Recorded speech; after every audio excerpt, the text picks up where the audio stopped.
Hi friends, super star Mahesh Babu Tollywood star హీరోల్లో ఒక్కరు. మహేష్ బాబు యొక్క ఇమేజ్ కానీ క్రేజ్ కానీ ఏ స్థాయిలో ఉంటుందో మనకందరికీ తెలిసిందే.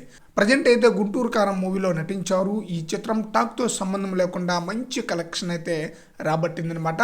అయితే గుంటూరు కారం మూవీ తర్వాత మహేష్ బాబు నటించబోతున్న చిత్రానికి డైరెక్టర్ ఎస్ఎస్ రాజమౌళి. ఈ మూవీ SSMB29 ఈ చిత్రంపై భారీ స్థాయిలో అంచనాలు ఉంది.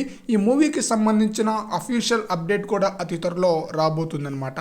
మహేష్ బాబు కమర్షియల్ యాడ్లో ఎక్కువగా కనిపిస్తూ ఉంటారు. సినిమాలతో పాటు యాడ్స్లో కూడా బాగానే సంపాదిస్తూ ఉంటారు సూపర్ స్టార్. అయితే ప్రముఖ డిజిటల్ పేమెంట్ సంస్థకు మహేష్ బాబు తన వాయిస్ అయితే ఇచ్చారనమాట. గత వారం నుండి సోషల్ మీడియాలో ఈ న్యూస్ బాగా వైరల్ అవుతుంది. ఈ యాడ్ చేసేందుకు మహేష్ బాబు ఎంత తీసుకున్నారనేది కూడా పెద్ద చర్చగా మారింది. ఉదాహరణకు ఎవరైనా ₹50 సెండ్ చేస్తే ఫోన్పే ద్వారా ₹50 ఫోన్పే ద్వారా వచ్చాయి, హ్యాట్సాప్ గురువు గారు అంటూ మహేష్ వాయిస్ వినిపిస్తుంది. మహేష్ ఇచ్చిన వాయిస్ టైమింగ్స్ 5 సెకండ్లు. ఈ 5 సెకండ్ల కోసం మహేష్ బాబు 5 కోట్లు తీసుకున్నట్లుగా న్యూస్ అనమాట. అంటే సెకనుకు ₹1 కోటి.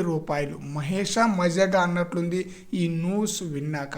గుంటూరు కారం మూవీ తర్వాత మహేష్ బాబు నటిస్తున్న చిత్రం SSMB29. ఈ మూవీ అప్డేట్ అతి త్వరలో రాబోతుంది. ఈ చిత్రంపై భారీ స్థాయిలో అంచనాలు ఉందన్నమాట. మహేష్ బాబు యొక్క మొట్టమొదటి పాన్ ఇండియా చిత్రం కూడా SSMB29 మూవీనే.